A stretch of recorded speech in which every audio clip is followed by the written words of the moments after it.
Good morning class. चलिए start करें।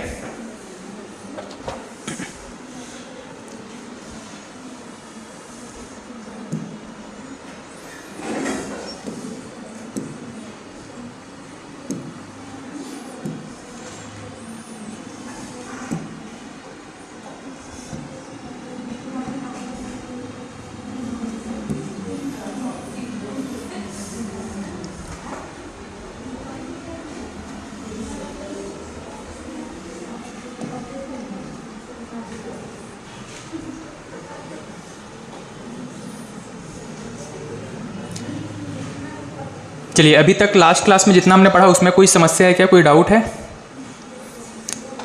Doubt है तो पहले उसको क्लियर करते चलेंगे, उसके बाद आगे कंटिन्यू करते हैं।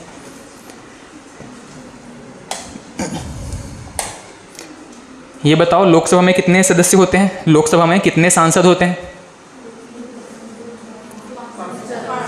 550। राज्यसभा में 250।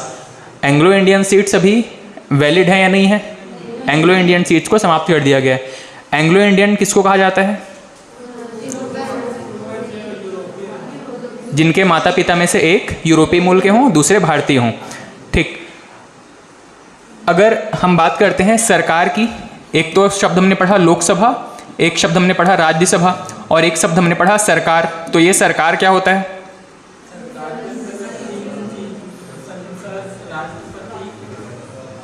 सरकार क्या होता है? राष्ट्रपति। ठीक है।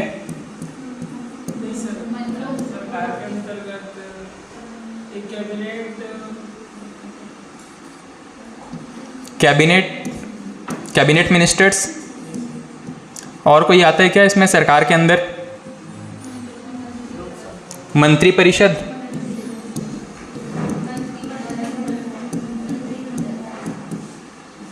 मंत्रिपरिषद, कैबिनेट को ही मंत्रिमंडल कहते हैं। और कोई आता है? Kitchen cabinet. और कोई?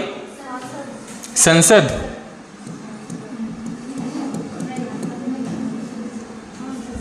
संसद आता है सरकार के अंदर? नहीं आता है। ठीक है। और कोई? जब हम एक शब्द सुनते हैं सरकार, तो उससे आप क्या समझते हैं? या कल की क्लास में हमने जितना भी डिस्कस किया था सरकार के बारे में, ये सभी चीज़ें थी उसमें। और क्या था सरकार के अंदर? या सिर्फ इतनी चीज़ें थी? मिनिस्टर्स। ठीक है, मंत्रियों को ही हम मिनिस्टर्स कह रहे हैं। मिनिस्टर्स को या तो कैबिनेट मिनिस्ट्री मिलेगा या फिर काउंसिल ऑफ मिनिस्ट्री में से कोई एक मिलेगा। ठीक है। ठीक। आपका मुझे लग रहा है कि छोटा सा कन्फ्यूजन है जिसको आप दूर नहीं कर पा रहे हो। जब हम कह रहे हैं सरकार, तो यहाँ पे हमने बात किया था इस तरीके से कुछ वेन डायग्राम हमने ड्रॉ किए थे। ठीक है। इसमें हमने ये कहा था कि इसमें से जो सबसे आउटर मोस्ट लेयर है, जो सबसे बाहरी लेयर है, ये है सांसदों का। और ये भी कौन से सांसद? जो किसी सत्ताधारी पार्टी से संबंधित हैं। इसमें से एक और लेयर आप इस तरीके से ड्रॉ करेंगे तो ये लोग भी हम सांसद कहेंगे, पर ये विपक्ष के सांसद हैं। ठीक है भाई, ये भी तो किसी न किसी एरिया से चुनाव जीत करके आए थे। लोकसभा के जब इलेक्शन हुए थे तो लोकसभा में कुछ एरिया ऐसे थे जहां से ये लोग भी सांसद चुने गए थे और ये लोग भी सांसद चुने गए थे। फर्क सिर्फ इतना है कि इन लोगों के पास मेजॉरिटी है, मतलब ये लोग बहुत ज़्यादा संख्या में सीट लेकर के आए थे। इनके पास सीटों की संख्या कम थी, इसीलिए इनको सरकार बनाने का मौका मिलेगा और बाकी जो विपक्षी पार्टियां हैं इनको सरकार बनाने का मौका नहीं मिलेगा। ठीक है। तो लोकसभा में जितने सांसदों को जिस पार्टी का बहुमत आया था, उस पार्टी के सांसदों में से अगर हम कुछ सांसदों को मंत्री का पद दे देते हैं, इनको हम क्या कहते हैं? मंत्रिपरिषद। इनको हम कहते हैं मंत्रिपरिषद। और इन्हीं मंत्रिपरिषद में से कुछ ऐसे विभाग होते हैं जो कि बहुत महत्वपूर्ण होते हैं। तो इन खास विभागों को जब हम देते हैं किसी मंत्री को, उसको हम कहते हैं, उस समूह को हम क्या कहते हैं? मंत्रिमंडल। और इस पूरे समूह में से भी कुछ 2-4 ऐसे लोग होते हैं जिनके हाथ में पूरी उस सत्ताधारी पार्टी का पूरा कंट्रोल होता है। इसी को हम कहते हैं किचन कैबिनेट।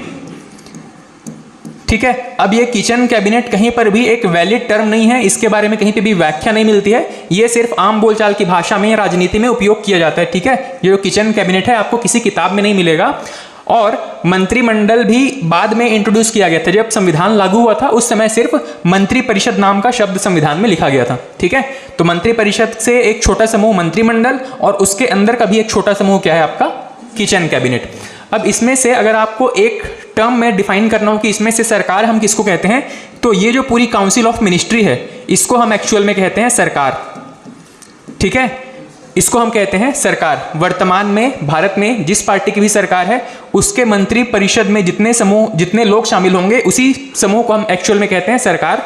क्योंकि सरकार कहने का क्या मतलब है, ऐसा व्यक्ति या ऐसा समूह जिसके ऊपर पूरी की पूरी जिम्मेदारी है किसी संस्था को चलाने की। ठीक है, तो इस पूरे देश को चलाने की जिम्मेदारी इस पूरे मंत्रिपरिषद के ऊपर होती है, इसीलिए इसको हम सरकार कह रहे हैं। ठीक, अब इसमें से कुछ लोगों का समूह आपका जिसको खास विभाग मिले हैं इनको मंत्रिमंडल, और जिनके हाथ में पूरी राजनीति का कंट्रोल है इसको हम किचन कैबिनेट के नाम से जानते हैं। तो जब भी आपको सरकार शब्द का वर्णन करने को कहा जाए तो आप एक शब्द में इसको क्या कहते हैं, मंत्रिपरिषद। मंत्रिपरिषद को ही हम भारत में सरकार कहते हैं।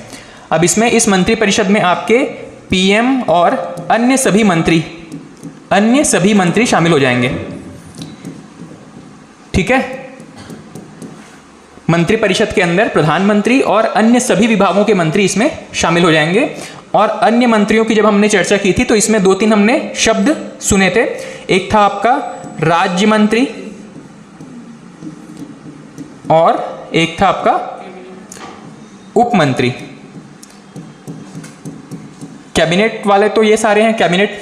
ठीक है, अब इनको हेल्प करने के लिए भी कुछ लोगों को अपॉइंट किया जाता है, इन्हीं को हम कहते हैं राज्य मंत्री और उप मंत्री। राज्य मंत्री के बारे में याद रखिएगा, इसे चाहे तो कोई एक आध प्रॉपर डिपार्टमेंट अलग से दिया जा सकता है। ठीक है, राज्य मंत्री को या स्टेट मिनिस्टर को कोई एक प्रॉपर पूरा डिपार्टमेंट दिया जा सकता है, या फिर किसी मिनिस्टर के अंदर इनको अपॉइंट किया जा सकता है उसको हेल्प करने के लिए, असिस्ट करने के लिए। और ये जो उप मंत्री होते हैं इनको अलग से कोई विभाग नहीं दिया जाता, ये कि इनको असिस्ट करेंगे, या तो राज्य मंत्री को असिस्ट करेंगे या कैबिनेट मिनिस्टर्स को असिस्ट करेंगे, मतलब किसी ना किसी अपने ऊपर के जितने मंत्री बैठे हैं उनमें से किसी मंत्री को असिस्ट करने वाले हैं। ठीक है, राज्य मंत्री, जब भी आप ये शब्द सुने तो ये मत समझिएगा कि किसी विशेष राज्य की बात हो रही है, जैसे कि मध्य प्रदेश या छत्तीसगढ़ के किसी मंत्री की बात हो रही है। ये काम ये केंद्र में ही कर रहे हैं, सिर्फ इनका नाम है, इस पद का नाम है राज्य मंत्री या स्टेट मिनिस्टर। ठीक है, हाँ, राज्य मंत्री स्वतंत्र प्रभार का मतलब वही है कि जिसको कि एक अलग प्रॉपर विभाग दे दिया गया है, उसको कहा जाता है राज्य मंत्री स्वतंत्र प्रभार। और अगर मान लो इसको किसी कैबिनेट मिनिस्टर के अंदर या किसी भी मिनिस्टर के अंदर इनको काम करना है तो उनको कहा जाता है केवल राज्य मंत्री। ठीक है, राज्य मंत्री के अंडर आप अगर इसकी एक हायरार्की अगर डिफाइन करोगे कि किसमें अगर इनकी एक हायरार्की या कौन से लेवल पे कौन सा मंत्री होता है, तो इसको हम इस तरीके से डिफाइन कर सकते हैं। सबसे नीचे वाला पद हो जाएगा आपका उप मंत्री। इनसे थोड़ा सा अगर प्रमोशन नहीं कहना चाहिए, वैसे अगर इनसे थोड़ा सा ऊपर का हायरार्की में पद दिखे तो एक हो जाएगा आपका राज्य मंत्री। फिर इनसे ऊपर का जो हायरार्की है जिसमें क्या आएगा आपका मंत्रिमंडल। मंत्रिमंडल में सभी लोग शामिल हो जाते हैं, तो मंत्रिमंडल इसके ऊपर का पोस्ट हो जाएगा। इसके ऊपर का जो पोस्ट रहेगा आपका कैबिनेट मंत्री। ठीक है, तो ऑफिशियली इतने लोगों को ही हम एक हायरार्की में रख सकते हैं। इसके अलावा अगर आप कहें कि सबसे ज़्यादा पावरफुल कौन है, तो किचन कैबिनेट में जितने मंत्री हैं इनको हम कहेंगे कि सबसे ज़्यादा पावरफुल हैं। हालांकि यहाँ पे कोई प्रॉपर स्ट्रक्चर नहीं है कि किसको किचन कैबिनेट कहा जाता है, इसीलिए ये एक अनऑफिशियल शब्द है। तो इस हायरार्की में सबसे नीचे है उप मंत्री, इनके ऊपर राज्य मंत्री, इनके ऊपर मंत्रिमंडल के जितने मंत्री हैं, और इन्हीं में से कुछ खास मंत्री हैं जिनको कि हम कैबिनेट मंत्री कहते हैं।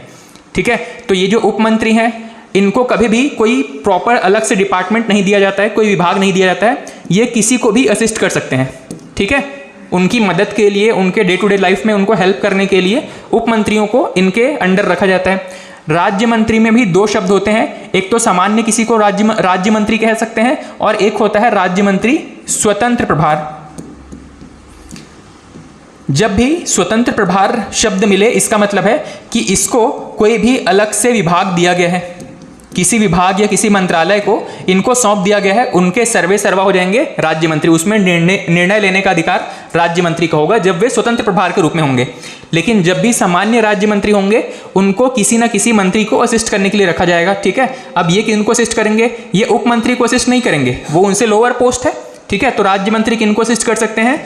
मंत्रिमंडल के किसी भी मंत्री को, या फिर इस मंत्रिमंडल में भी एक छोटा सा ग्रुप हमने जो पढ़ा था जिसको हमने कैबिनेट मंत्री कहा था, कैबिनेट मिनिस्ट्री कहा था, इनमें से किसी मंत्री को असिस्ट कर सकते हैं राज्य मंत्री, ठीक है। मंत्रिमंडल में जितने भी मेंबर्स हैं वो किसी को असिस्ट नहीं करेंगे, उनके पास सिंपल सा अपना एक अलग मंत्रालय होगा, एक अलग मंत्रालय होगा, एक अलग विभाग होगा।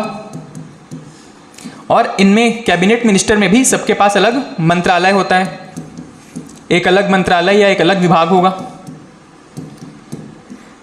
ठीक है। डिफरेंस क्या है कि इनके पास लेस इंपॉर्टेंट, कम महत्वपूर्ण विभाग होते हैं, इनके पास मोर इंपॉर्टेंट, ज्यादा महत्वपूर्ण विभाग होते हैं, ठीक है। बस ये एक बेसिक सा डिफरेंस है, एक स्ट्रक्चर है, इसको याद रखिएगा।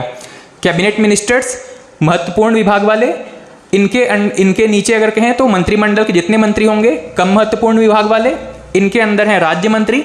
अगर उनको सेपरेट कोई भी डिपार्टमेंट दिया जाता है, कोई अलग मंत्रालय दिया जाता है, तब इनको हम कहेंगे राज्य मंत्री स्वतंत्र प्रभार, ठीक है। और अदरवाइज इनको सिंपल राज्य मंत्री कहेंगे। और इनके भी नीचे हैं उप मंत्री, जिनको कि इन तीनों में से किसी को असिस्ट करना पड़ सकता है, ठीक है। इसके अलावा और कोई समस्या है? ठीक है। इसके बाद में हमने अविश्वास प्रस्ताव की चर्चा की थी। अविश्वास प्रस्ताव के बाद में हमने बात किया था कि कौन कौन से तरीके के बहुमत होते हैं, ठीक है। बहुमत के बाद में हमने लोकसभा राज्यसभा की कुछ विशेष शक्तियों के बारे में चर्चा किया था। चलिए नेक्स्ट जो हमारा एक महत्वपूर्ण विषय है, एक टॉपिक है आपका, राज्यों में किस तरीके से सरकार चलती है। तो हमने जो इतना समय लगाया है केंद्र में सरकार को समझने का, उस समय को हम यहाँ पे भी यूज करने वाले हैं, क्योंकि राज्य में स्ट्रक्चर बिल्कुल वैसा ही है, लगभग वैसा ही है जैसे कि केंद्र में, ठीक है। तो राज्य में सरकार किस तरीके से गठित होती है, तो वहां से हम प्रॉपर अपना फिर से रिवाइज कर लेते हैं कि केंद्र में सरकार किस तरीके से गठित होती है। तो हमने ये चीज डिस्कस किया है कि ये जो एक शब्द है संसद, इसमें कौन कौन शामिल होते हैं? संसद में कौन कौन शामिल है? लोकसभा, राज्यसभा और राष्ट्रपति। बिल्कुल यही सेम स्ट्रक्चर आपको राज्यों के लिए कॉपी कर देना है। राज्य में संसद न होकर के राज्य में संसद जैसी एक संस्था होगी, इसका नाम क्या होगा? राज्य विधानमंडल। राज्य विधानमंडल, या इसको सिंपली विधानमंडल भी कह सकते हैं। राज्य विधानमंडल में जैसे कि केंद्र में लोकसभा जैसी एक संरचना है, वैसे ही इस राज्यों में क्या है? विधानसभा एक नाम की एक संस्था है। केंद्र में जैसा राज्यसभा नाम का एक संस्था है, वैसे ही कुछ राज्यों में, यहां पर तो ये कंपलसरी है, केंद्र में राज्यसभा का अस्तित्व बना ही रहेगा हमेशा। राज्यों में ये ऑप्शनल है। क्या होगा यहां पे? विधान परिषद। ये कैसी संस्था? ये ऑप्शनल है, कुछ राज्यों में हो सकता है, कुछ राज्यों में नहीं हो सकता है, ठीक है। और ये क्यों होता है या क्यों नहीं होता है, इसको भी डिस्कस करेंगे। विधानसभा नाम की जो संस्था है वो लोकसभा से के समतुल्य है और हर एक राज्य में होना कंपलसरी है। राज्यसभा जैसी संरचना जो कि केंद्र में है, वैसा ही विधान परिषद है, पर राज्यों में ऑप्शनल है। और तीसरा, यहां पर एक महत्वपूर्ण अंग कौन है? राष्ट्रपति। वैसा ही राज्यों में कौन होगा? राज्यपाल या गवर्नर, ठीक है। तो ये जो स्ट्रक्चर है बिल्कुल केंद्र के जैसा ही, केंद्र के समतुल्य है। बस विधानसभा को याद रखिए, सॉरी राज्यसभा को याद रखिएगा। राज्यसभा के जैसी संरचना विधान परिषद है, पर ये कैसा है? ऑप्शनल है। चलिए, भारत में सरकार कौन कौन से लेवल पर है? तो एक सेंटर में है और एक स्टेट में है। स्टेट में हर एक स्टेट में हो सकता है, कुछ यूनियन टेरिटरी में भी हो सकता है, ठीक। और ये जो सरकार है राज्यों में, इसको हम कहते हैं विधानमंडल। संसद जैसी जो संरचना, इसको हम कहते हैं विधानमंडल। विधानमंडल में दो हिस्से हैं, एक तो है आपका विधानसभा, हाउसेस के रूप में, अलग अलग सदन के रूप में विधानसभा, और विधान परिषद। और अगर इसको कंप्लीट करने वाले अंग की बात करें तो इसको, संसद को कंप्लीट करेगा यहाँ पे आपका प्रेसिडेंट, और राज्यों में गवर्नर। इन तीनों को मिलाकर के राज्य की सरकार कंप्लीट हो जाएगी, ठीक है। अब यहाँ पे विधानसभा क्या है, विधान परिषद क्या है? वापस से लोकसभा और राज्यसभा में आ जाना, ताकि सिंपल सा वहां से हम कंपेयर करते चलेंगे।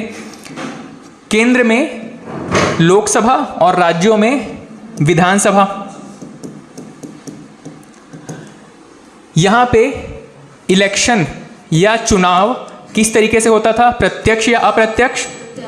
प्रत्यक्ष चुनाव होते थे। सिंपल सा यहाँ पर भी प्रत्यक्ष चुनाव ही होगा। यहाँ पर मतदाता कौन है, मतदान करने वाले कौन है? आम व्यक्ति, आम जनता। यहाँ पर भी कौन हो जाएंगे? आम जनता यहाँ पर विधानसभा में चुनाव करेगी। यहाँ पर जो व्यक्ति चुन करके जाते हैं या लोकसभा के जो सदस्य होंगे, इनको हम क्या कहते थे? मेंबर ऑफ पार्लियामेंट या सांसद। और राज्यों में जो विधानसभा में चुन करके आएंगे सदस्य, उनको हम क्या कहते हैं?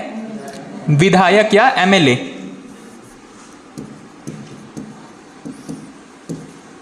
विधायक, यहां पे इनको कहते थे एमपी, मेंबर ऑफ पार्लियामेंट। इनको कहा जाता है MLA, member of legislative assembly.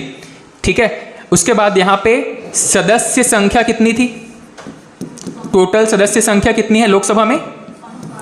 550 plus 2 हुआ करते थे एंग्लो इंडियन के रूप में। वर्तमान में ये पद समाप्त कर दिए गए हैं। ठीक है। तो 550 जो टोटल सीट है लोकसभा में है। राज्यों में जो विधानसभा है वहां पर कितनी सीटें हैं? हर एक राज्य में एक जैसी है क्या? हर एक राज्य में एक समान है? नहीं। तो राज्य के अनुसार, राज्य की जनसंख्या के अनुसार भिन्न भिन्न।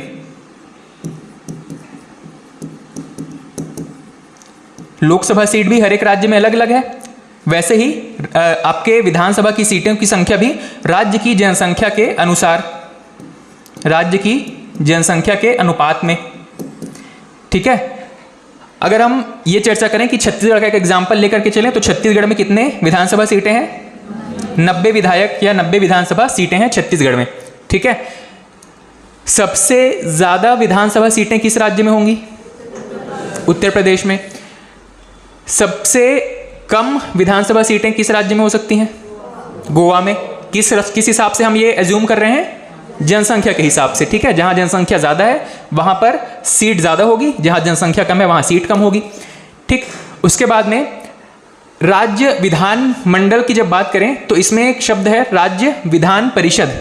ठीक है। विधान परिषद, इसी विधान परिषद को कुछ राज्यों में बनाया गया था, जैसे कि आपके कौन कौन से हो गए?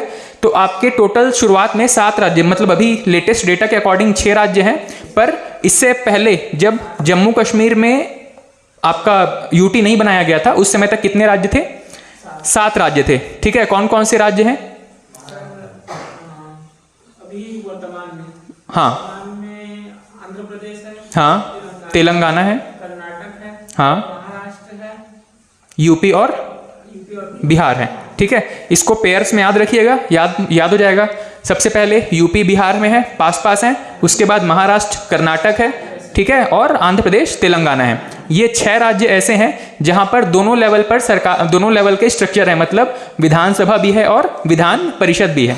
बाकी के सभी राज्यों में केवल और केवल विधानसभा है। ठीक है। इसके अलावा कुछ यूनियन टेरिटरी हैं क्या जहां पर विधानसभा है? कौन कौन से? एक तो दिल्ली हो गया, केजरीवाल जी के साथ समस्या रहती है हमेशा। दूसरा विधानसभा कौन सा है? पुडुचेरी या पौंडीचेरी भी ऐसा एक यूनियन टेरिटरी है जहां पर विधानसभा होती है। तीसरा जम्मू कश्मीर। जम्मू कश्मीर में जो विधानसभा है, मतलब पहले तो जम्मू कश्मीर लद्दाख पूरा एक था। ठीक है। बड़ा सा स्ट्रक्चर था, पर आधे बीच से काट दिए, लद्दाख ऊपर, जम्मू कश्मीर नीचे। लद्दाख में पूरी तरीके से केंद्र का पावर है अभी वहां पे। ठीक है। उस यूनियन टेरिटरी को केंद्र संभाल रहा है। वहां पर किसी तरीके की विधानसभा नहीं है। विधानसभा कहां पर रख दिया गया है? केवल और केवल जम्मू कश्मीर में। जम्मू कश्मीर में पहले विधानसभा भी होता था, विधान परिषद भी होता था, पर वहां से अब विधान परिषद समाप्त कर दिया गया है और जम्मू कश्मीर में सिर्फ विधानसभा नाम की संस्था काम कर रही है। ठीक है। नहीं, मतलब वहां पे जब से आर्टिकल 370 हटा है उसके बाद से अभी कोई चुनाव नहीं हुए हैं। चुनाव की तिथि वहां पे जैसे ही निर्धारित करेंगे वहां पर चुनाव कंडक्ट करवाए जाएंगे। ठीक है। गवर्नर वाला शासन चल रहा है, मतलब डायरेक्टली सेंटर से। वहां पर गवर्नर का शासन है आपका लद्दाख रीजन में। लद्दाख में एक्चुअल में गवर्नर का शासन भी नहीं कह सकते, वहां पर एक अलग सा शब्द यूज किया गया है। जिस समय उसका प्रशासन पढ़ा जाएगा ना, उस समय एक शब्द है वहां पे उसका प्रॉपर गवर्नमेंट को चलाने का। जैसे कि आपके नॉर्थ ईस्ट में कुछ रीजन है जहां पे प्रॉपर सरकार नहीं है, असम, मेघालय, त्रिपुरा, मिजोरम, इसमें एक शब्द है टेक्निकल शब्द है थोड़ा सा। वैसा ही जम्मू कश्मीर आपका लद्दाख के एडमिनिस्ट्रेशन के लिए भी एक अलग सा शब्द यूज किया जाता है। सर जैसे कि एक मोबाइल दे दीजिए। चंडीगढ़ में जैसे कि जो यूनियन टेरिटरीज रहता है उसमें कभी कभी मतलब विधानसभा रहता है, हाँ, कभी प्रशासन भी नियुक्त करते हैं क्या, मतलब उसमें जैसे चंडीगढ़ अलग अलग राज्यों में अलग अलग नाम दिया गया है। वहाँ पर जो शासन चला रहे हैं उनको अलग अलग नाम दिया गया है। जैसे कि कुछ यूनियन टेरिटरी में प्रशासक कहा जाता है, कुछ राज्यों में इसको कहा जाता है गवर्नर के नीचे क्या होगा आपका, लेफ्टिनेंट गवर्नर, ठीक है, एलजी कहा जाता है। कुछ ऐसे यूनियन टेरिटरी है जहाँ पर एलजी नियुक्त किया जाता है, कुछ ऐसे यूनियन टेरिटरी है जहाँ पर प्रशासक कहा जाता है, ठीक है।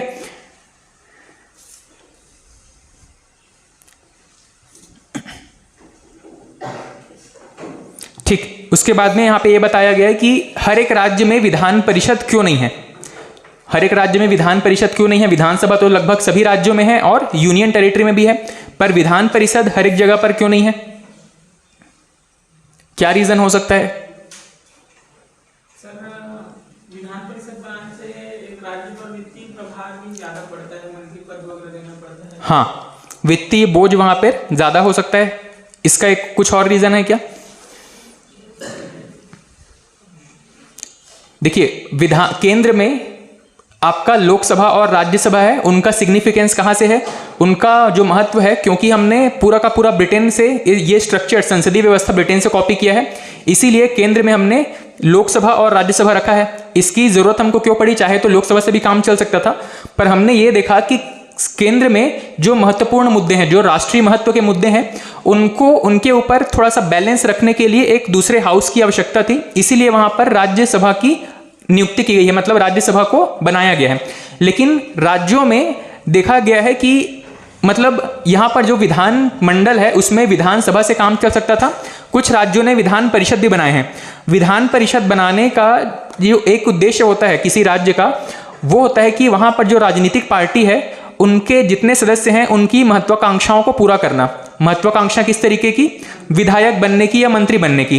भाई हर एक व्यक्ति यहां पर चुनाव जीत करके आपका सदन में नहीं पहुंच पाते हैं, तो ऐसे मेंबर जो कि आसानी से चुनाव नहीं जीत पाते हैं, पर राजनीतिक दल को पार्टी में फंडिंग अच्छे से दे रहे हैं, पार्टी में पैसा खूब दे रहे हैं, या फिर वो अपने बाहुबल का प्रयोग करके किसी पार्टी को जिताने का प्रयास करते हैं, ठीक है, तो ऐसे व्यक्तियों को भी कुछ बेनिफिट मिलना चाहिए। उनको बेनिफिट देने के लिए ही राज्य में विधानमंडल जैसा एक कॉन्सेप्ट रखा गया है, ठीक है।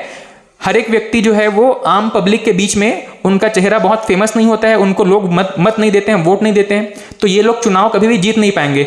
लेकिन ये लोग क्या कर रहे हैं, पीछे से या बैक एंड से किसी राजनीतिक पार्टी को सपोर्ट कर रहे होते हैं, पैसे के रूप में या बाहुबल के रूप में, किसी भी तरीके की व्यवस्था को संभालने के रूप में, ठीक है। तो इन लोगों को भी संतुष्ट करने के लिए राज्यों में विधान परिषद नाम का एक कॉन्सेप्ट रखा गया है। इसमें क्या किया जाता है, कुछ इनका जो चुनाव का तरीका है वो प्रत्यक्ष ना होकर के अप्रत्यक्ष चुनाव के द्वारा राज्यों में जो विधान परिषद है वहां पर नियुक्ति की जाती है आपके विधायकों की। तो जितने विधायक हैं ये आपके विधानसभा की जब बात करेंगे तो डायरेक्ट इलेक्शन से चुन करके जाएंगे, मतलब आप और हम इनके लिए वोट देंगे और जिस विधायक को सबसे ज्यादा वोट मिलेंगे वो विधायक के रूप में काम करने लगेगा। लेकिन जब विधान परिषद की बात आती है वहां पर जो विधायक चुन करके जाएंगे, इनको आप और हम वोटिंग के थ्रू यहाँ पे नहीं चुनते हैं, इनके वोटिंग का प्रोसेस थोड़ा सा अलग हो जाता है, ठीक। इनके वोटिंग में कौन कौन पार्टिसिपेट करते हैं? विधानसभा के विधायक और राज्यपाल भी कुछ नियुक्ति करता है, ठीक है, और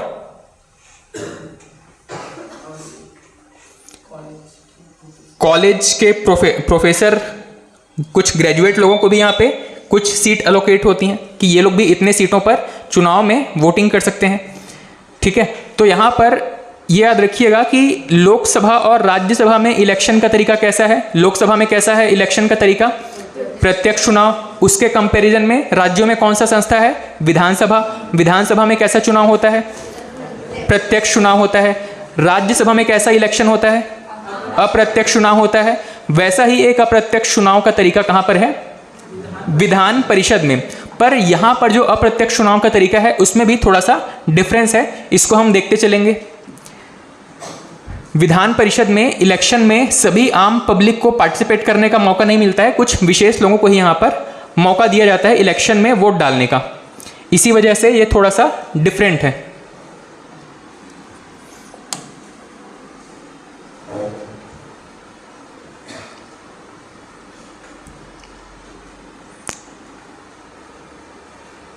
ठीक, तो यहाँ पर राज्य विधानमंडल में कितने राज्य ऐसे हैं जहाँ पर विधान परिषद है? तो वर्तमान में याद रखिएगा केवल 6 राज्य ऐसे हैं जहाँ पर विधान परिषद है। कौन कौन से? आपका यूपी बिहार हो गया, कर्नाटक महाराष्ट्र हो गया, आंध्र प्रदेश तेलंगाना हो गया। जम्मू कश्मीर में पहले हुआ करता था, अब इसको यहाँ से काट देंगे। जम्मू कश्मीर में अब सिर्फ जम्मू कश्मीर यूनियन टेरिटरी में, जम्मू कश्मीर यूनियन टेरिटरी बस में आपका विधानसभा है, और लद्दाख यूनियन टेरिटरी में अब केवल केंद्र सरकार का शासन है। ठीक है, वहाँ पर जो विधानसभा की सीटें थी उनको अभी वहाँ पर रोक लगा दिया गया है, वहाँ पर कोई भी इलेक्शन अभी नहीं हो रहे हैं। तो जम्मू कश्मीर में आपका जम्मू कश्मीर यूनियन टेरिटरी में एक विधानसभा है। ठीक, अब इसके बाद में विधान परिषद की आवश्यकता क्यों है ये हमने चर्चा कर लिया, अपने कार्यकर्ताओं को संतुष्ट करने के लिए। ठीक है, लेकिन इसका एक ड्रॉबैक क्या है, इसकी एक कमी क्या है? राज्य पर वित्तीय बोझ बहुत ज़्यादा पड़ता है। जितने ज़्यादा विधायक होंगे उतने ज़्यादा यहाँ पर मंत्री होंगे, और उतने ज़्यादा यहाँ पर राज्य के फंड से सबको सैलरी और अलग से सिक्योरिटी के लिए खर्च करना पड़ेगा। ठीक है, तो इसी वजह से सभी राज्य जो हैं वो विधान परिषद नाम की जो स्ट्रक्चर है उसको अपने पास में अपने राज्य का हिस्सा नहीं बनाते हैं, केवल विधानसभा से काम चला रहे हैं। ठीक, उसके बाद में अगर किसी राज्य को विधानसभा बनाना है, विधान परिषद का सृजन करना है, ऐसे केस में किस तरीके से यहाँ पे विधान परिषद बनाया जा सकता है? तो कोई भी राज्य अपने 2/3 बहुमत से, वहाँ पर जो टोटल सीट्स हैं, जैसे कि छत्तीसगढ़ में अगर विधानसभा बनाना है तो 90 सीट का 2/3, ठीक है, मतलब 60 सीट। जैसे ही 60 विधायक यहाँ पर प्रस्ताव पर मंजूरी दे देंगे, वैसे ही राज्य में एक विधान परिषद का गठन किया जा सकता है। ठीक है, तो ये संख्या याद रखिएगा, राज्य की कुल विधानसभा सीटों का 2/3 बहुमत से अगर प्रस्ताव पारित कर दिया जाता है, वैसे ही यहाँ पर राज्य में विधान परिषद बनाने का काम पूरा हो सकता है। ठीक है, लेकिन केवल और केवल राज्य के बहुमत से काम नहीं चलेगा, यहाँ पर संसद की मंजूरी भी आवश्यक होगी। संसद में साधारण बहुमत से इसको पास कर देंगे और उसके बाद में राज्य में विधान परिषद निर्मित हो जाएगा। उसके बाद में राज्य में जो विधान सभा है इसके बारे में कहाँ पर बताया गया? तो आर्टिकल 170। वैसे हम कहीं पर भी आर्टिकल्स की चर्चा नहीं कर रहे हैं। लास्ट में क्लासेस खत्म होने के बाद में हम 1 से लेकर के पूरे 395 तक के आर्टिकल्स को एक रीडिंग लगाएंगे, ताकि हमको पता चले कि कौन कौन से आर्टिकल्स में क्या क्या चीज़ें दी गई हैं। तो विधानसभा में यहाँ पर क्या बताया गया है? यहाँ पर यह बताया गया है कि किसी राज्य में कम से कम कितने होने चाहिए और अधिक से अधिक कितने विधायक हो सकते हैं। तो यहाँ पे 60 से कम विधायक नहीं होने चाहिए किसी राज्य में, और 50 से अधिक विधायक नहीं होने चाहिए, 500 से अधिक विधायक नहीं होने चाहिए। मतलब कोई राज्य चाहे कितना भी छोटा हो, मान लो गोवा की जनसंख्या इतनी है कि वहाँ पर सिर्फ 40 विधायकों के लायक सीट है, तो क्या वहाँ पर 40 विधायक रखेंगे क्या गोवा में? नहीं, कम से कम कितने होने चाहिए? 60 विधायक होने चाहिए। और मान लो कोई राज्य है जैसे कि यूपी, यहाँ पर मान लीजिए 600 विधायकों के लायक सीट है, मतलब इतनी पॉपुलेशन है कि वहाँ पर 600 विधायक काम कर सकते हैं, तो वहाँ 600 विधायक रखेंगे क्या? नहीं, कितने रख सकते हैं मैक्सिमम? 500। तो राज्य की जनसंख्या पहली प्राथमिकता होगी। दूसरी प्राथमिकता क्या है? आपके संविधान में जो वर्णित है कि 60 से कम नहीं होने चाहिए, 500 से अधिक नहीं होने चाहिए, इन दोनों चीज़ों का ध्यान रखा जाएगा। अब इसके कुछ एक्सेप्शन भी हैं, अपवाद भी हैं, जहां पर 60 से कम विधायक हैं, जैसे कि मिजोरम हो गया, अरुणाचल प्रदेश हो गया, गोवा हो गया। इन जगहों पर 40 विधायक हैं। इसके अलावा सिक्किम में 32, पुडुचेरी में 30। कुछ ऐसे जगह हैं जिनके लिए संविधान में अलग से संशोधन किए गए और ये बताया गया कि वहाँ पर ये जो मिनिमम और मैक्सिमम का क्राइटेरिया है इसको हम बाईपास कर रहे हैं। मिनिमम 60 होना चाहिए, मैक्सिमम 50-500 होने चाहिए। इसको ध्यान में न रख करके कुछ राज्य ऐसे होंगे जहां पर हम इससे कम या इससे ज़्यादा रख सकते हैं। जनरली राज्यों में 500 से ज़्यादा सीट नहीं मिलेंगे आपको, लेकिन 60 से कम वाले कुछ राज्य हमको यहाँ पर देखने को मिलते हैं। ठीक है, अब जनरली ये कौन कौन से ऐसे राज्य हैं जो कि बहुत पॉपुलेशन कम है? अरुणाचल प्रदेश हालांकि राज्य साइज के हिसाब से बड़ा है पर पॉपुलेशन कम है। गोवा पॉपुलेशन के हिसाब से बहुत छोटा है। मिजोरम ट्राइबल एरिया है, ठीक है। सिक्किम वैसे ही ट्राइबल एरिया है। और पुडुचेरी यहाँ पर ये कह सकते हैं एक फॉरेन कॉलोनी हुआ करती थी आपके, किसकी? पुर्तगालियों की या फ्रेंच की? पुडुचेरी पुडुचेरी जो है वो फ्रेंच कॉलोनी हुआ करती थी, फ्रांसीसी यहाँ पर रहते थे। ठीक है, तो धीरे धीरे जब इनको अलग किया गया, यहाँ जब वो यहाँ पर इसको छोड़ करके चले गए, उसके बाद यहाँ पर विधानसभा चुनाव होने लगे और देखा गया कि भारतीय जनसंख्या वहाँ पर काफ़ी कम है, इसीलिए यहाँ पर सीटों की संख्या काफ़ी कम रखी गई है। ठीक है, तो ये एक्सेप्शन है। मिजोरम, अरुणाचल प्रदेश, गोवा, यहाँ पर 40 सीट हैं, सिक्किम में 32 और पुडुचेरी में 30। ये जो सारे के सारे संख्याएं हैं वो किस ईयर की जनगणना से निकल के आ रहे हैं?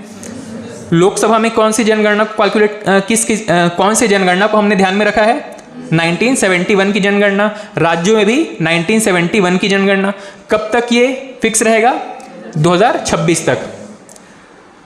और राज्यों में जो एंग्लो इंडियंस हैं, ये वाला भी पोर्शन अब समाप्त कर दिया गया है। ठीक है, राज्यों में भी राज्यपाल को अधिकार होता था एक एंग्लो इंडियन को अपॉइंट करने का। छत्तीसगढ़ में एक एंग्लो इंडियन अपॉइंट करने का अधिकार था, अब ये एक सीट जो है वो समाप्त हो चुकी है, केंद्र में भी और राज्यों में भी।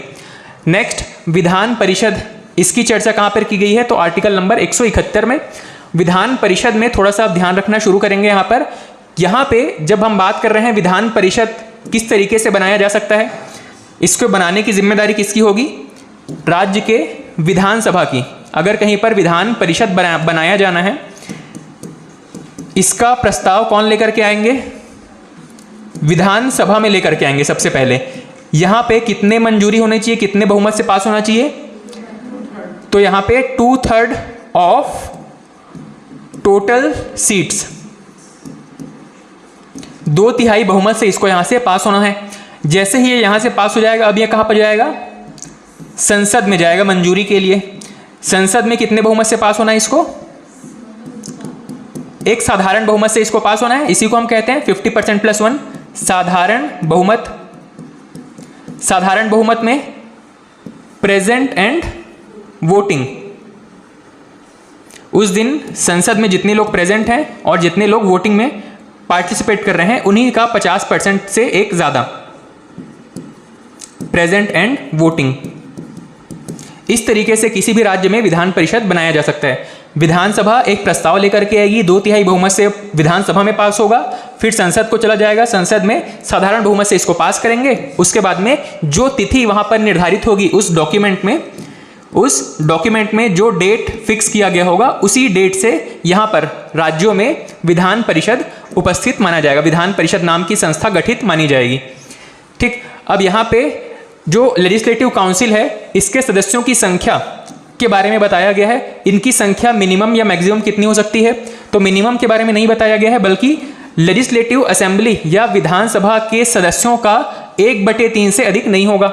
ठीक, अब यहाँ पर फिर से देखिएगा, 1/3 कहने का मतलब क्या है? अगर छत्तीसगढ़ में विधान परिषद बनाएंगे, यहाँ पर कितनी कितने विधायक हैं? यहाँ पे 90 विधायक हैं। तो कायदे से हमें कितने मिलने चाहिए? यहाँ पे 1/3 के हिसाब से 30 विधायक यहाँ पे मिलेंगे हमको विधान परिषद में। 30 विधायकों का विधान परिषद बनाया जाएगा।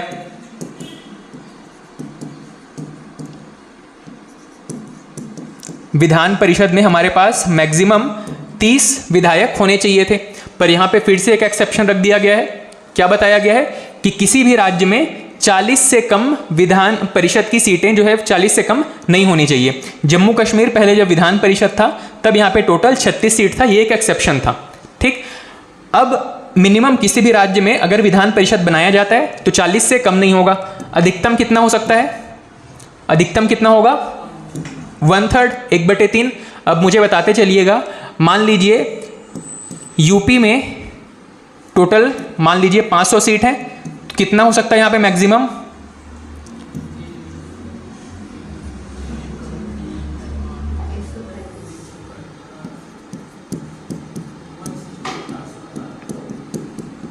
कितना होगा? पॉइंट्स में कितना आ रहा है?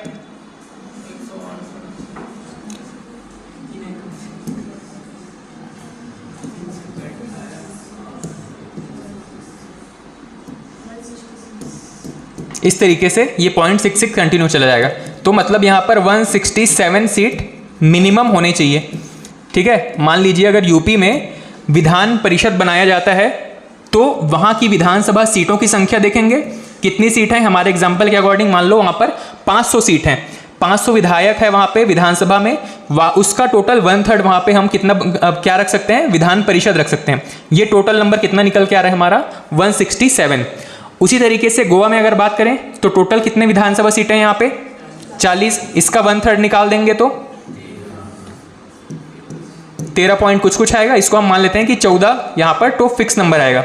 हालांकि यहाँ पे 0.5 से कम है तो इसको हम उससे मतलब 13.4 आ जाता है, इसको हम 13 मानेंगे, और 13 पॉइंट अगर 7 आ जाता है इसको हम 14 मान के चलेंगे। ठीक है, तो 0.5 से कम है तो उसको नेग्लेक्ट कर देते हैं, 0.5 से ज़्यादा है तो उसको हम +1 कर देंगे। ठीक, इस तरीके से यहाँ पे मान लीजिए कि गोवा में 14 विधायकों का एक विधान परिषद बनाया जा सकता है।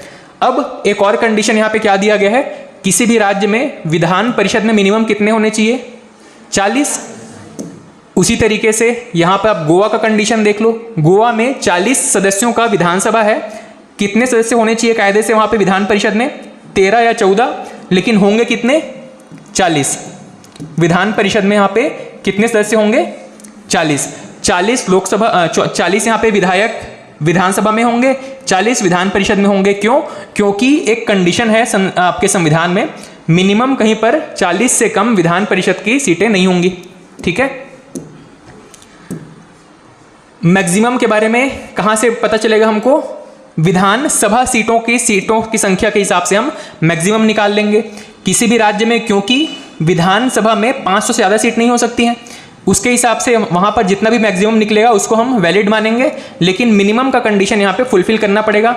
मिनिमम विधानसभा सीटों में 40 हो सकता है, 60 हो सकता है, लेकिन क्योंकि किसी राज्य में विधान परिषद की सीटों की संख्या विधानसभा की सीटों की संख्या से 1/3 होनी चाहिए कायदे से नियम के अनुसार, पर 40 से कम नहीं होनी चाहिए।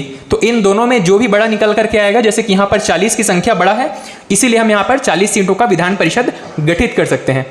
ठीक, अब यहाँ तक चीज़ों में कोई समस्या है तो बताते चलना, अदरवाइज इसमें विधान परिषद के चुनाव में कौन किस तरीके से पार्टिसिपेशन होता है इस पर थोड़ा सा ध्यान दीजिएगा। ठीक है, विधान परिषद के चुनाव कैसे हैं तो आपने बताया अप्रत्यक्ष चुनाव है, जैसे राज्यसभा में अप्रत्यक्ष है वैसे ही विधान परिषद में अप्रत्यक्ष है। अनुपातिक प्रतिनिधित्व और एकल संक्रमणी हमने समझा था। ठीक है, अनुपातिक प्रतिनिधित्व का मतलब क्या होता है कि एक समान जनसंख्या के अनुपात में, या कोई एक विधायक या एक सांसद क्या है समान जनसंख्या या समान अनुपात में लोगों का रिप्रेजेंटेशन करेगा। मान लीजिए 10 लाख की आबादी में एक सांसद है आपका, एक विधायक है, मान लो 10 लाख की आबादी को एक विधायक रिप्रेजेंट कर रहा है, तो हर एक जगह पर जो विधायक होंगे, मान लीजिए कहीं पे 10 लाख से 10 लाख 500 हो गए, 10 लाख कहीं पर 500 की जनसंख्या के पीछे एक विधायक हो गया, कहीं पर 9,50,000 जनसंख्या के पीछे एक विधायक हो गया। तो मोर और लेस कमोबेश लगभग यही कंडीशन होनी चाहिए कि 10 लाख के आसपास की जनसंख्या को एक विधायक रिप्रेजेंट करे। इसी को कहा जाता है कि अनुपात लगभग समान होना चाहिए। ठीक है, अगर 10 लाख कहीं पर किसी राज्य में 10 लाख जनसंख्या को एक विधायक रिप्रेजेंट कर रहा है, तो हर एक विधायक जो है वो 10 लाख की जनसंख्या को रिप्रेजेंट करे। इस तरीके से हमें विधानसभा सीटों को बांटना पड़ेगा। ठीक है, इसमें राज्य में या केंद्र में जब बात हो जाती है सीटों की, तो ये सीटें किस पर निर्भर करती है, वहां की जनसंख्या पर। सीटों का बंटवारा जनसंख्या पर निर्भर करता है। क्या ये क्षेत्रफल पर निर्भर करता है? क्षेत्रफल पर निर्भर नहीं करता है, वहां की जनसंख्या के अनुपात में सीटों का बंटवारा होना चाहिए। इसी को कहा जाता है अनुपातिक प्रतिनिधित्व। ठीक है, दूसरा हमने बात किया था एकल संक्रमणी मत पद्धति। इसका मतलब यह है कि यहाँ पर जैसा कि हम नॉर्मल इलेक्शन में अपने फेवर वाले अपने पसंदीदा प्रतिनिधि को एक बटन दबा करके उसके लिए हम वोट कर देते हैं, वैसा सिस्टम नहीं होगा। यहाँ पे हमें क्या करना पड़ेगा, अपनी प्राथमिकताएं तय करनी पड़ेगी। मान लीजिए यहाँ पे एक कैंडिडेट है, A, B, C, D, ये 4 कैंडिडेट हैं। इनमें हमें अपनी प्राथमिकताएं तय करनी पड़ेंगी कि हम सबसे पहले चाहते हैं कि अगर कैंडिडेट कोई जीते तो C जीते, इसको हमने अपनी पहली प्राथमिकता में रखा है, B को हमने सेकंड प्राथमिकता में रखा है, A को तीसरे में, और यहाँ पर आपका D मान लीजिए चौथी प्राथमिकता में। ठीक है, मान लीजिए फ्यूचर में आपको कभी विवाह की नौबत आए और विवाह के लिए आपको खूब सारे फोटो मिलेंगे, लड़कों को भी लड़कियों को भी। ठीक है, घर वाले खूब सारे फोटो रख देंगे आपके पास। अब इसमें से आप क्या करिएगा, प्राथमिकताएं तय करेंगे। ठीक है, ये A बंदा है, B है, C है, D है, लड़कियों के लिए भी, लड़कों के पास भी ऑप्शन रहेंगे कुछ EFGH इस तरीके से। अब घर वालों को आप क्या कहेंगे कि ठीक है, अगर ये बन पाता है तो इससे पहले, विवाह के लिए पहले इसकी प्राथमिकता रहेगी। अब इसके घर जाएंगे, उन्होंने आपको पसंद नहीं किया, अब ये प्राथमिकता से आपके हट गए। सेकंड प्राथमिकता में मान लो आपने C को रखा था, इनके घर भी गए, बात नहीं बनी, अब प्राथमिकता में ये था, B से बात बन गई तो इनके साथ विवाह फाइनल हो जाएगा। उसी तरीके से यहाँ पर इस इलेक्शन में भी हमने क्या किया, प्राथमिकताएं तय की हैं।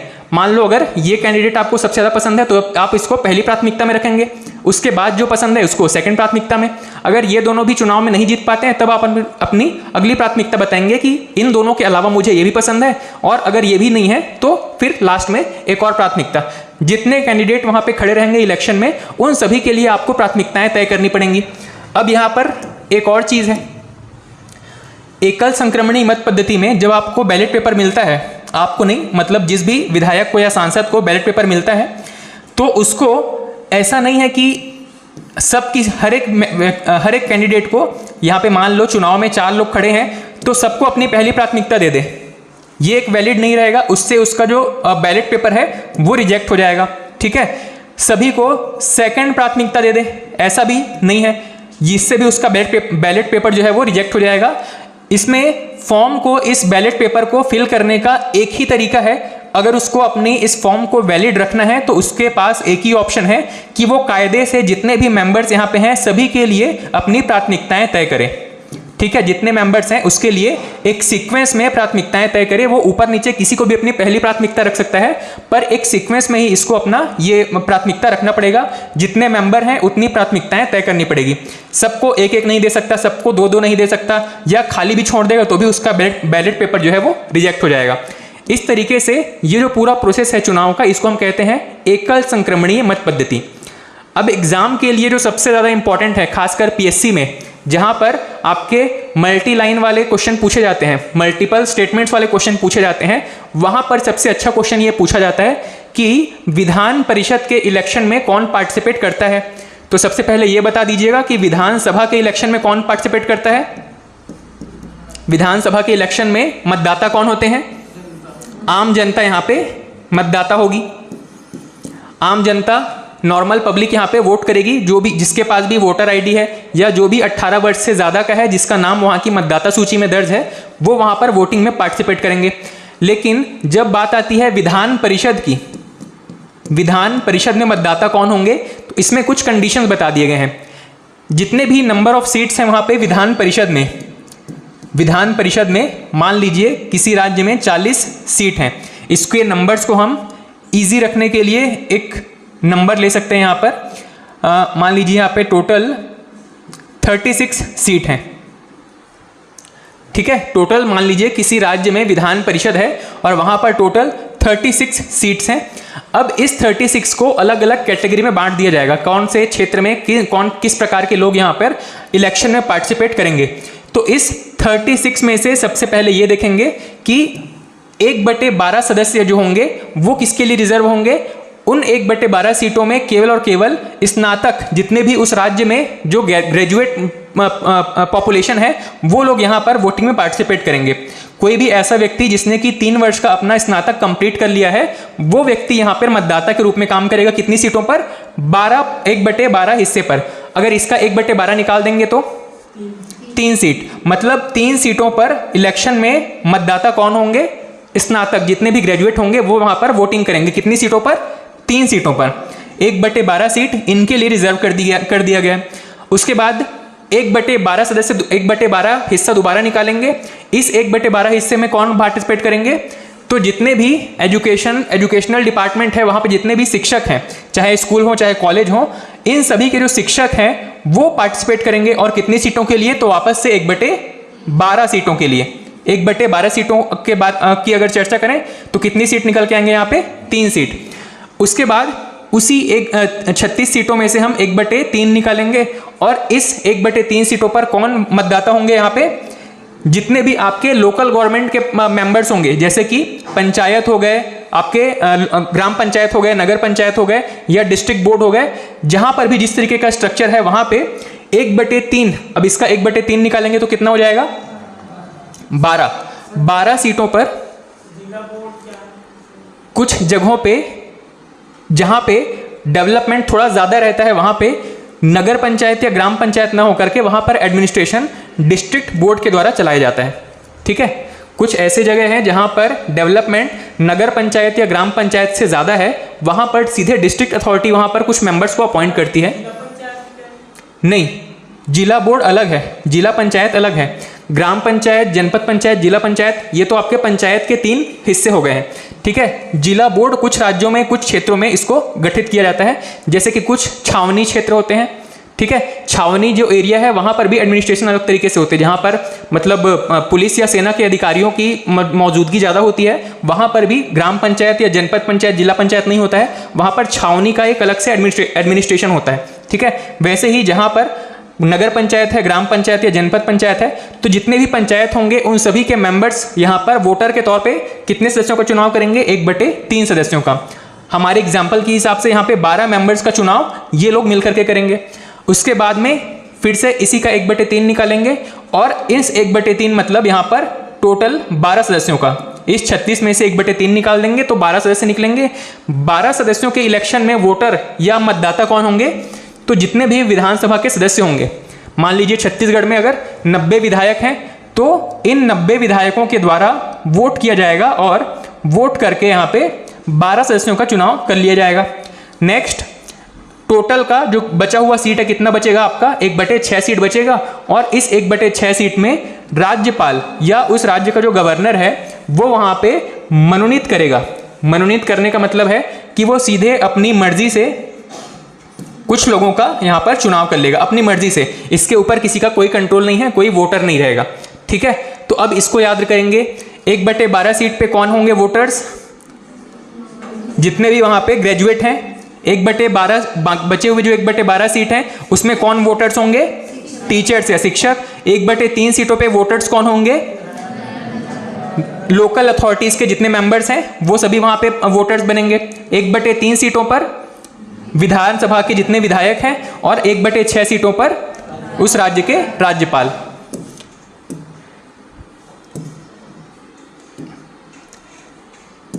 सबसे पहले 1/12 सीट, इसके अलावा फिर से 1/12 सीट, फिर कितना था? 1/3 सीट, फिर 1/3 प्लस 1/6। इन सभी को हम अगर ऐड कर देंगे तो टोटल हमारा ये 1 कंप्लीट हो जाएगा। 1 कहने का मतलब है कि जितने भी 36 विधायक थे ये कंप्लीट हो जाएंगे। ठीक है, 1/12 इसका मतलब कितना था? यहाँ पर 3 विधायक, फिर यहाँ पर 3 विधायक, यहाँ पर 12 विधायक, 12 विधायक और बचे हुए कितने आपके? 12 दूनी 24 और ये 6 विधायक यहाँ पर 1/6 कंप्लीट हो जाएगा। उस तरीके से ये टोटल 36 विधायकों का चुनाव हो जाएगा। पहले यहाँ पर इन विधायकों के लिए, इन विधान परिषद के सदस्यों के लिए कि कौन लोग यहाँ पे वोटिंग में पार्टिसिपेट करते हैं? यहाँ पे सबसे पहले 1/12 और 1/12। 1/12 अगर पहला देखेंगे तो स्टूडेंट्स कहेंगे या ग्रेजुएट कह लेते हैं, जिन्होंने अपना कम से कम 3 वर्षीय स्नातक कंप्लीट किया हो। ठीक, उसके बाद में 1/12 सीटों पर टीचर्स, फिर 1/3 सीटों पर लोकल अथॉरिटीज, बचे हुए 1/3 सीट, बचे हुए 1/3 सीटों पर विधायक, उस राज्य के जितने विधायक हैं ये पार्टिसिपेट करेंगे और बचे हुए 1/6 सीटों पर राज्यपाल। ठीक, अब यहां पर ये याद रखेंगे कि ये जो इतने लोग हैं इनके पास जाएगा एक बैलेट पेपर। बैलेट पेपर में ये क्या करेंगे? अपना वोट का प्रेफरेंस सेट करेंगे। ठीक है, वोट का प्रेफरेंस सेट करेंगे। उस तरीके से ये जो प्रोसेस होता है इसको हम कहते हैं एकल संक्रमणीय मत पद्धति। एकल संक्रमणीय मत पद्धति। लेकिन यहां पर ये जो राज्यपाल है उसके पास तो भाई खुले ऑप्शन है, वो क्या करेगा? किसी भी मेंबर्स को यहाँ पे अपॉइंट कर सकता है। यहाँ पर कोई इलेक्शन का प्रोसेस नहीं होता है। राज्यपाल के पास जितने लिस्ट आती है कि इनमें से हमको अब क्या चुनना है? विधायक चुनना है। तो ये जो लिस्ट है वहाँ के जो लोकल अथॉरिटीज़ होते हैं आपके सेंटर से, जिनको अगर मान लीजिए राज्यपाल को अपॉइंट करने का काम किसका होता है, केंद्र में प्रधानमंत्री की इच्छा से इसको अपॉइंट किया जाता है राष्ट्रपति के द्वारा। राज्यों में जो राज्यपाल है वो प्रधानमंत्री की सलाह पर राष्ट्रपति के द्वारा अपॉइंट किया जाता है। तो मान लीजिए राज्यपाल चाहते हैं कि अपनी पार्टी के कुछ लोगों को यहाँ पर हम क्या करें, विधान परिषद में मेंबर बना दें, तो इनके पास खुली छूट है, वो किसी भी 1/6 सदस्य को अपनी मर्जी से क्या बना सकता है, वहां पर विधान परिषद का सदस्य बना सकता है। ठीक है, उनको इस तरीके की वोटिंग या किसी तरीके के बैलेट पेपर में फिल करने का कोई आवश्यकता नहीं पड़ता है। हाँ, अगर विधान परिषद में सदस्य को मनोनीत करता है राज्यपाल, तो वो सेंटर के कंसेंट से करता है कि स्टेट के जो राज्यपाल अपने हाथ से कुछ भी नहीं करता है। तो सर वो मतलब उसको मतलब सेंटर के मतलब इनडायरेक्टली सेंटर का ही हस्तक्षेप रहेगा। सीएम कर सकते हैं नहीं, हाँ देखो, दो कंडीशन हो सकते हैं। एक तो केंद्र और राज्य में एक जैसी पार्टी की सरकार है, ठीक है, केंद्र में भी बीजेपी और राज्य में भी बीजेपी। दूसरी कंडीशन क्या है, केंद्र में कोई दूसरी पार्टी है, बीजेपी है मान लीजिए प्रेजेंट केस में, और राज्य में कोई भी दूसरी पार्टी है, राज्य में अदर किसी भी दूसरी पार्टी की सरकार है, मतलब वहां पे विरोधाभास वाली सिचुएशन है। जैसे ही हम ये देखते हैं कि केंद्र और राज्य में एक जैसी पार्टी की सरकार है, यहां पर हमारे एग्जाम्पल के केस में बीजेपी की सरकार है, वैसे ही वहां पर पूरा का पूरा शासन व्यवस्था एकदम सुचारू हो जाता है, शासन व्यवस्था एकदम स्मूथ हो जाता है, मतलब दोनों के बीच में कोई टकराव नहीं रह जाता, इसलिए पूरा का पूरा एडमिनिस्ट्रेशन है वो एकदम स्मूथ हो जाता है। और जैसे ही अपोजिट पार्टी वाली कोई सरकार बनती है, वैसे ही वहां पर विरोधाभास उत्पन्न होता है और एक दूसरे को हमेशा ये नीचे दिखाने की, नीचे गिराने की कोशिश करते रहेंगे। बीजेपी वाला कुछ अपने ऑर्डर इन पे थोपने की कोशिश करेगा, ये उन ऑर्डर को फॉलो नहीं करने की कोशिश करेंगे। इस तरीके से दोनों के बीच में हमेशा टकराव की स्थिति बनी रहती है। आपने कहा कि अगर हमको राज्यपाल के द्वारा कुछ मेंबर्स को विधान परिषद में अपॉइंट करना है, तो ये हो गया आपका पहला केस, जहां पे केंद्र में और राज्य में दोनों में ही एक जैसी पार्टी की सरकार है, मतलब राज्यों में जो राज्यपाल नियुक्त किया गया होगा वो बीजेपी पार्टी के ही सदस्यों के में से कोई व्यक्ति को यहाँ पे आप क्या करेंगे, राज्य में राज्यपाल बनाएंगे। अब यहाँ पे राज्यपाल के ऊपर पूरा का पूरा दारोमदार है, वो अपनी मर्जी से किसी भी व्यक्ति को विधान परिषद का सदस्य बना सकता है। मतलब चाहे तो ये जो व्यक्ति है, जो भी राज्यपाल है, वो इस राज्य में जो भी व्यक्ति इस पार्टी से संबंधित है, बीजेपी के जितने भी कार्यकर्ता हैं, इसमें से किसी भी व्यक्ति को चाहे तो वो क्या बना सकते हैं, आपके विधान परिषद के सदस्य बना सकते हैं। लेकिन यहाँ पर कुछ चीज़ों का ध्यान रखना पड़ेगा। यहाँ पर कुछ एरिया फिक्स कर दिया गया है। वो जो व्यक्ति है जिसको कि राज्यपाल द्वारा मनोनीत किया जा रहा है, उसको साबित करना पड़ेगा, राज्यपाल को साबित करना पड़ेगा कि वो चाहे तो साहित्य में से कोई अच्छा काम किया है, या विज्ञान में कुछ अच्छा काम किया है, या कला में या सामाजिक आंदोलनों में कभी भाग लिया है। इस तरीके से इस व्यक्ति को, किसी भी व्यक्ति को जिन्होंने इन फील्ड में कुछ अच्छा काम किया है, इनको राज्यपाल के द्वारा नियुक्त किया जा सकता है। लेकिन जब बात आती है केंद्र में एक अलग पार्टी है और राज्य में एक अलग पार्टी है, तो यहाँ पे राज्यपाल क्या करेगा, नियुक्ति का जिम्मेदारी अभी भी राज्यपाल के पास है। लेकिन क्योंकि केंद्र में बीजेपी की सरकार है, राज्यों में अलग पार्टी की सरकार है, बीजेपी के द्वारा ही राष्ट्रपति की अनुमति से राज्यों में राज्यपाल को नियुक्त किया गया होगा, और ये जो राज्यपाल है वापस से बीजेपी के कंसल्टेशन से ही यहाँ पे कुछ व्यक्तियों को नियुक्त करेगा। कुछ यहाँ पे आपके एमएलसी को नियुक्त करेगा, मेंबर ऑफ लेजिस्लेटिव काउंसिल।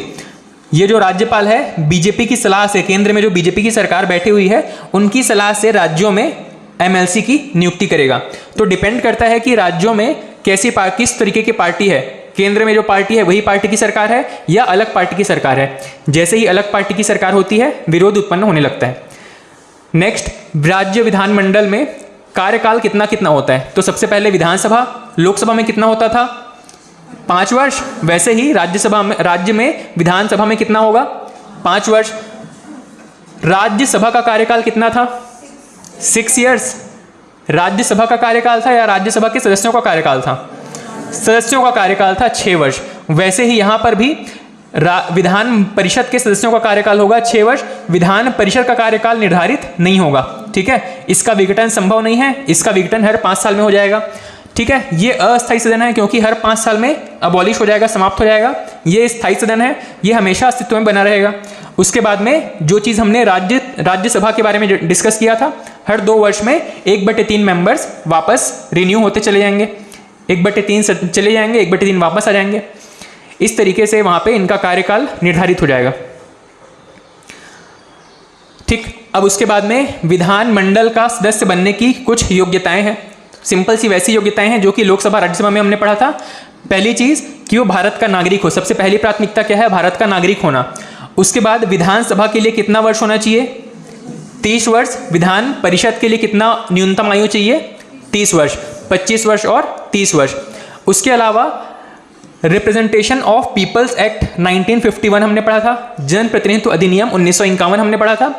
उसमें भी जो शर्तें वहाँ पे दी गई हैं उन सभी को पालन करना जरूरी होगा। जैसे कि विधान परिषद के लिए उस राज्य का निर्वाचक होना जरूरी है, निर्वाचक मतलब वहाँ की वोटर लिस्ट में उनका नाम होना चाहिए। इसके अलावा मनोनीत सदस्य चुने जाने के लिए उस राज्य का निवासी होना। अब यहाँ पे हमने ये डिस्कस किया था कि अब मेरे कुछ डाउट्स है वो बताते चलना आप, मुझे लगता है आपके पास इन डाउट्स का आंसर है। जब हम बात करते हैं लोकसभा की, जब हम बात करते हैं राज्यसभा की, इसके अलावा विधान सभा और विधान परिषद, जिस राज्य में लोकसभा इलेक्शन हो रहे हैं, लोकसभा कैंडिडेट को उसी राज्य का निवासी होना जरूरी है क्या, मतलब वहां की वोटर लिस्ट में उसका नाम होना जरूरी है क्या? अब नहीं है, ठीक है। पहले हुआ करता था, लेकिन अब वहां का निवासी या उस राज्य की वोटर लिस्ट में नाम होना जरूरी नहीं है। राज्यसभा के केस में उस राज्य का होना जरूरी है कि जैसे कि मान लीजिए छत्तीसगढ़ में कुछ लोकसभा सीटें हैं, छत्तीसगढ़ में कुछ राज्यसभा सीटें भी हैं, छत्तीसगढ़ में कुछ विधानसभा सीटें हैं और विधान परिषद नहीं है यहाँ पे। तो मान लीजिए छत्तीसगढ़ का कोई लोकसभा सीट है, वहां पर छत्तीसगढ़ का निवासी ही चुनाव लड़ सकता है क्या? नहीं, कोई भी चुनाव लड़ सकता है। राज्यसभा में कोई भी व्यक्ति चुनाव लड़ सकता है और किसी भी व्यक्ति को हम अपने दूसरे राज्य से बुलाकर अपने राज्य की सीट दे सकते हैं। जैसे कि छत्तीसगढ़ में राज्यसभा की सीट है, वहां पर यूपी का कोई व्यक्ति, महाराष्ट्र का कोई व्यक्ति, एमपी का कोई व्यक्ति यहां पर आकर के काम कर सकता है, छत्तीसगढ़ को रिप्रेजेंट कर सकता है। विधानसभा के लिए छत्तीसगढ़ का निवासी होना जरूरी है क्या? यहां पर जरूरी है, ठीक है। और मान लीजिए कि छत्तीसगढ़ में कभी विधान परिषद बनता है, उस केस में छत्तीसगढ़ का निवासी होना जरूरी है क्या? उस केस में विधान परिषद का सदस्य बनने के लिए यहां का निवासी होना जरूरी है, ठीक है। ये दोनों चीजें समझ में आ गई। राज्य जनप्रतिनिधित्व अधिनियम सबसे लेटेस्ट वाला मतलब कौन सा? 1951 में नहीं, उसमें तो बहुत सारे संशोधन हो चुके हैं। लेटेस्ट वाला मेरे ख्याल से 2017 में इसमें कुछ अमेंडमेंट हुआ था। 2017 में जो अमेंडमेंट हुआ था उसमें चुनाव का खर्च बताया गया था, चुनाव के खर्च की सीमा बताई गई थी। ये भी अलग अलग समय पे बढ़ता रहता है। अभी शायद लोकसभा में और विधानसभा में इलेक्शन में जो खर्च हो सकता है उसकी सीमा को यहाँ पर 70 लाख पहले था, उसको बढ़ा करके 90 लाख कर दिया गया था। और राज्यों में शायद 40 था, इसको बढ़ा करके 50 लाख कर दिया गया था, ठीक है। ये एग्जैक्ट फिगर मुझे ध्यान नहीं है, पर जो लेटेस्ट आपके रिप्रेजेंटेशन ऑफ पीपल्स एक्ट आया था जो कि 1951 में था, इसमें बहुत सारे अलग अलग समय पे इसमें संशोधन होते चले गए हैं और संशोधन के द्वारा अलग अलग पॉइंट इसमें ऐड करते चले गए हैं। जो लेटेस्ट है उसमें चुनाव के खर्च की सीमा बताई गई थी, ठीक है। तो रिप्रेजेंटेशन ऑफ पीपल्स एक्ट 1951 वाला बहुत पुराना हो चुका है, उसमें बहुत सारे संशोधन हो चुके हैं। उसी तरीके से आपका नागरिकता अधिनियम हमने पढ़ा था। नागरिकता अधिनियम कब आया था? नागरिकता अधिनियम 1955। इसमें भी अलग अलग समय बहुत सारे संशोधन हो चुके हैं, ठीक है। कब हुआ था? 1986 में संशोधन हुआ है, 1992 में हुआ है, 2003 में भी हुआ है, 2005 में और 2015 में या 14 में एक हुआ था। इसके अलावा 1 2 3 4 5, इसके अलावा भी इसमें शायद 2019 के आसपास इसमें कुछ संशोधन हुए थे। ठीक है, इसमें भी हमेशा संशोधन होते रहे हैं नागरिकता अधिनियम में। चलिए, उसके बाद में विधि निर्माण की प्रक्रिया, इसमें भी हम बिल्कुल समय नहीं वेस्ट नहीं करेंगे। ये जो विधि निर्माण की प्रक्रिया है इसको हमने पढ़ा था लोकसभा राज्यसभा के केस में, बिल्कुल उसी को बस रिवाइज करते चलेंगे। कोई भी कानून जब इनिशियल फेज में होता है, अपने शुरुआती चरण में होता है, तब हम इसको क्या कहते हैं? बिल कहते हैं। ठीक है, बिल कहते हैं या विधेयक कहते हैं। ये बिल कहाँ पे पेश होता है? लोकसभा या राज्यसभा में। यहां से पास होने के बाद में किसके पास जाता है? राष्ट्रपति के पास जाता है साइन होने के लिए। राष्ट्रपति जैसे ही उस बिल पर साइन करते हैं तब ये क्या बन जाता है? एक्ट बन जाता है, एक्ट या अधिनियम बन जाता है। ठीक है, ये जो है अब एक्ट या अधिनियम बन जाता है। उसी तरीके से जो हमने कुछ बिल्स की चर्चा की थी लोकसभा या राज्यसभा में, जैसे कि कुछ बिल्स होते हैं जिनको हम कहते हैं साधारण विधेयक, कुछ बिल को हम कहते हैं साधारण विधेयक। फिर हमने कुछ विधेयकों की चर्चा की थी जिसको हम कह रहे हैं वित्त विधेयक, वित्त विधेयक। कुछ बिल्स जिनको हमने नाम दिया था धन विधेयक, कुछ बिल्स को यहां पे कहा जाता है धन विधेयक। और कुछ बिल्स हैं जिनको हम कहते हैं यहाँ पे संविधान संशोधन विधेयक। अब इसमें से बस एक चीज आपको याद रखना है कि जो संविधान में संशोधन का काम होता है ये केवल केंद्र के स्तर पर हो सकता है। राज्यों में कोई भी सरकार हो संविधान में संशोधन नहीं कर सकती है, इसीलिए इसके बारे में पढ़ने से कोई मतलब नहीं है। राज्यों में हमें 3 चीज़ों के बारे में पढ़ना है, साधारण विधेयक हो गया, वित्त विधेयक हो गया और धन विधेयक हो गया। इन्हीं की चर्चा राज्यों में की जाएगी। साधारण विधेयक अगर बात करें तो ये बिल्कुल वैसे ही है जैसे कि केंद्र के स्तर पर था। अब किसको हम साधारण विधेयक कहते हैं, इसका भी कोई डेफिनेशन कहीं पे लिखा नहीं गया है। तो कोई भी ऐसा विधेयक जो कि वित्त विधेयक, धन विधेयक और संविधान संशोधन विधेयक से बाहर है, उन सभी को हम साधारण विधेयक कहते हैं। ठीक है, साधारण विधेयक किसको कहेंगे तो इसकी कोई डेफिनेशन कहीं पे बताई नहीं गई है। कोई भी ऐसा विधेयक जो वित्त विधेयक, धन विधेयक और संविधान संशोधन विधेयक से बाहर है, इन सभी को हम साधारण विधेयक के रूप में जानते हैं। वही केस यहाँ पर भी है कि किसी भी राज्य में इन तीनों से बाहर, इन दोनों से बाहर, कौन कौन से? धन विधेयक और वित्त विधेयक से बाहर जितने विधेयक हैं सभी को साधारण विधेयक कहा जाता है। साधारण विधेयक को पेश कौन कर सकता है? सरकारी या निजी व्यक्ति, सरकारी या निजी, तो इसको दोनों व्यक्ति पेश कर सकते हैं। सरकारी या निजी कहने का मतलब क्या है, फिर से समझिएगा। हमने सरकार की चर्चा की थी, सरकार में केंद्र के स्तर पर हम जब सरकार की चर्चा कर रहे हैं तो यहां पे कितने लोग थे? पूरे के पूरे मंत्री परिषद के सदस्य थे। मतलब इनको मंत्री का पद दिया गया था, मंत्री पद दिया गया था। इसका मतलब है कि इनको कोई ना कोई मंत्रालय का प्रभार दिया गया होगा, कोई ना कोई मंत्रालय दिया गया होगा। तो ये व्यक्ति जिनको कि कोई मंत्रालय का प्रभार दिया गया है, इनको अलग से डेजिग्नेशन मिलता है, अलग से पद दिया जाता है, यह है मंत्री का पद। और इतने जितने भी लोग यहाँ पे मंत्री के रूप में काम कर रहे होते हैं सभी को हम क्या कहते हैं? मिला करके कॉमन नाम क्या देते हैं? मंत्री परिषद। अब ये जो मंत्री परिषद के सदस्य हैं जिनको कि मंत्री का पद दिया गया है, इनमें से कोई भी व्यक्ति अगर कोई बिल पेश करता है, इसको हम कहते हैं सरकारी बिल। सरकार के लोगों के द्वारा पेश किया गया है। सरकार में कौन है? मंत्री। मंत्री लोग जो पेश कर रहे हैं उसको हम क्या कह रहे हैं? सरकारी बिल या सरकारी विधेयक। ठीक है, ये हो गए आपके सरकारी विधेयक। लेकिन हो सकता है कि इसके अलावा भी बीजेपी की सरकार बनी थी।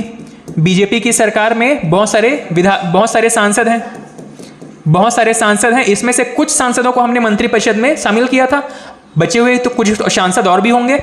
तो इसमें से जो भी सांसद जिसको कि सरकार में शामिल नहीं किया गया, जिसको मंत्री पद नहीं दिया गया है, उन सांसदों के द्वारा अगर कुछ बिल पेश किया जाता है, इसको हम क्या कहते हैं? Private bill. उनको हम क्या कहते हैं? प्राइवेट बिल या निजी बिल। वही चीज यहां पर भी है राज्य में।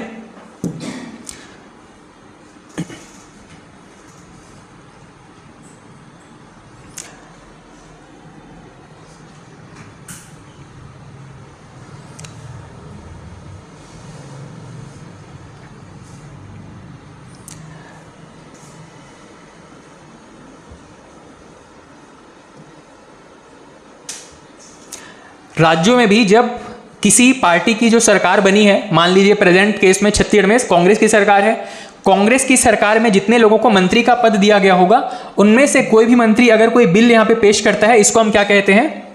सरकारी बिल। इसके अलावा अगर कोई दूसरा विधायक अगर कोई बिल पेश करता है जिसको कि मंत्री का पद नहीं मिला है, ऐसे किसी भी बिल को हम क्या कहते हैं? प्राइवेट मेंबर बिल या निजी बिल। ठीक है, तो साधारण विधेयक कोई भी पास कर सकता है, सरकारी व्यक्ति है चाहे निजी व्यक्ति है, मतलब कोई मंत्री या कोई सामान्य विधायक कोई भी बिल पेश करेगा उसको हम कहेंगे साधारण विधेयक। इनके पास शक्ति है किसी बिल को साधारण विधेयक के रूप में पास करने की। कोई भी बिल जब लाया जाता है विधानसभा में लाएंगे, उसके बाद में अच्छा ये जो साधारण बिल है कहाँ पर शुरू हो सकता है? केंद्र में हमने चर्चा किया था, कहाँ पे शुरू होता है? दोनों सदनों में से कहीं भी शुरू हो सकता है।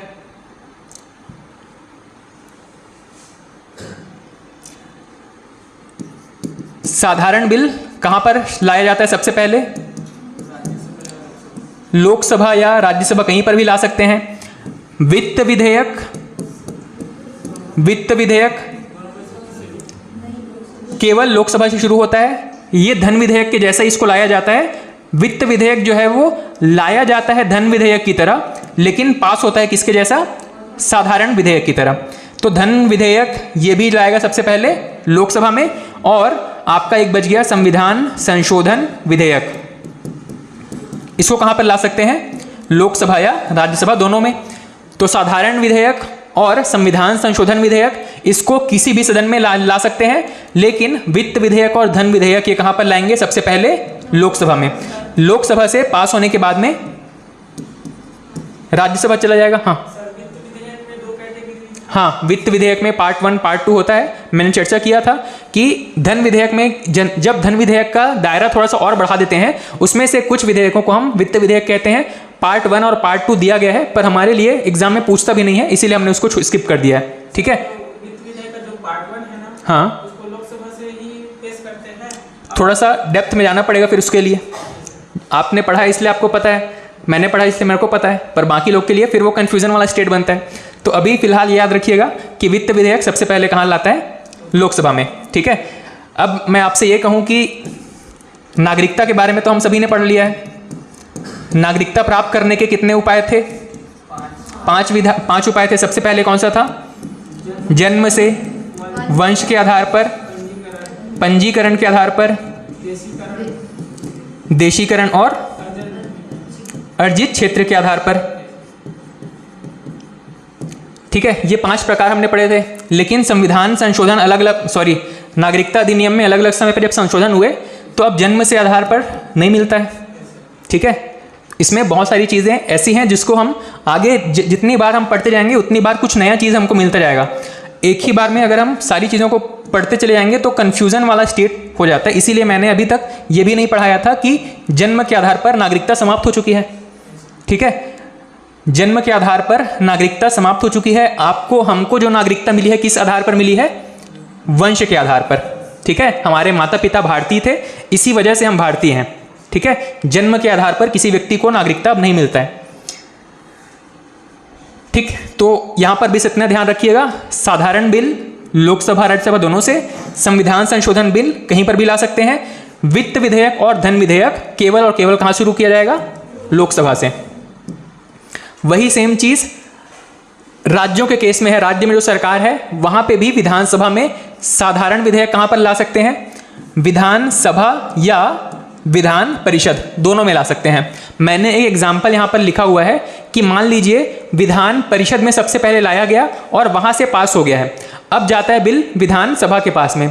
विधानसभा के पास कितने विकल्प हैं? यहाँ पर टोटल अब 3 विकल्प हैं।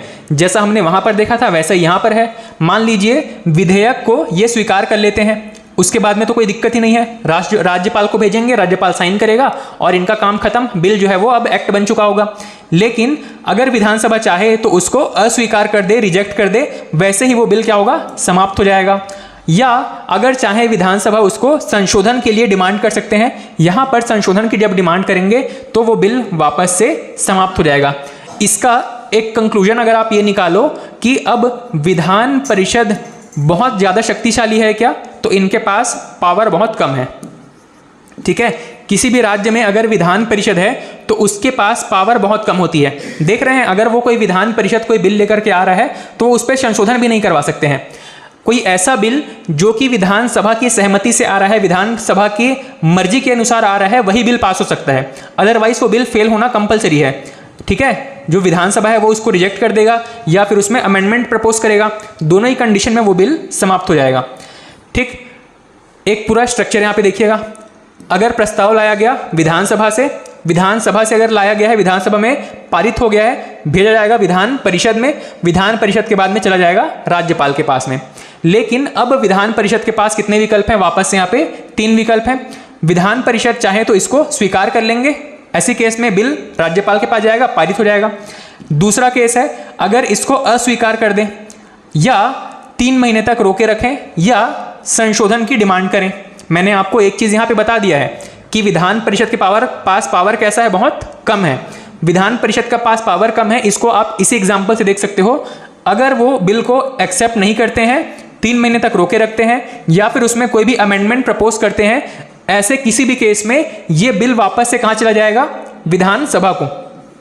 ठीक है, मान लीजिए विधान सभा से कोई बिल आया था, विधान परिषद में गया, विधान परिषद वालों ने इसको रिजेक्ट कर दिया, तो वो बिल वापस से कहां पे आ जाएगा? विधानसभा में।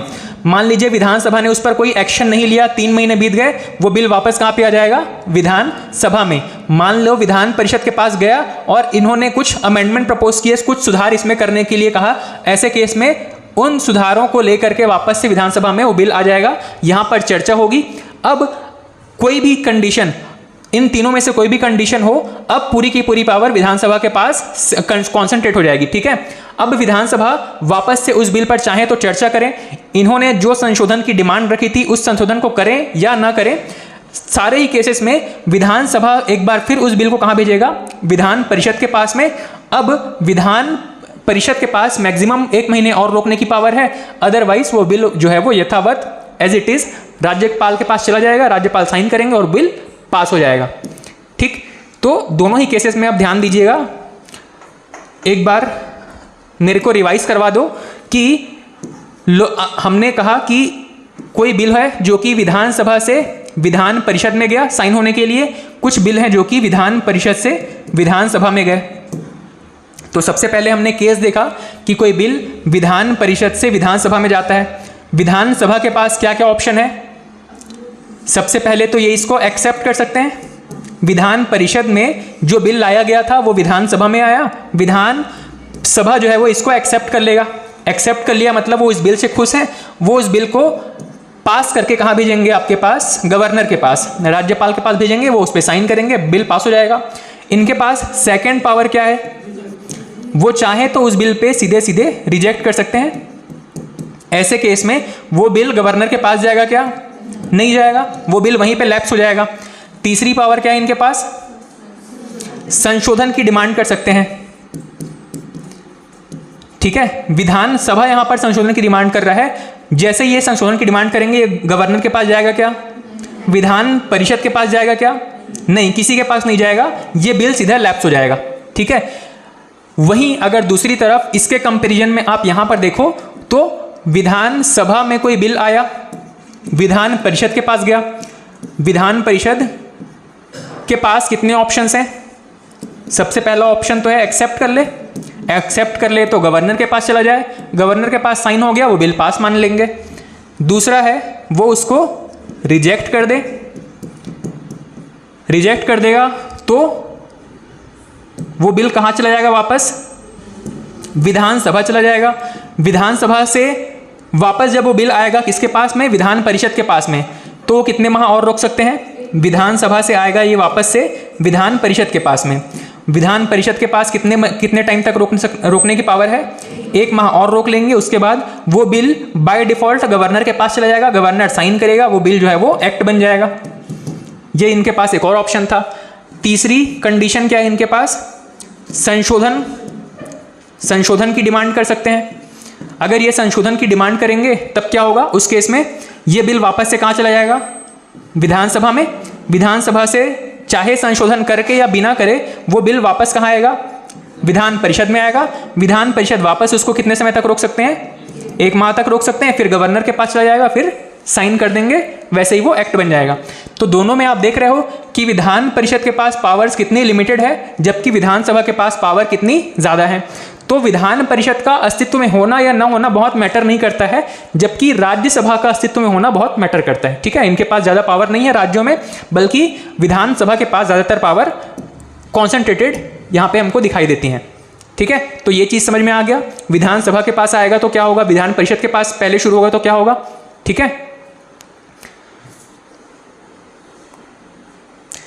चलिए आज इतना रखते हैं, फिर नेक्स्ट टॉपिक हम राष्ट्रपति नेक्स्ट क्लास से शुरू करेंगे। ठीक है,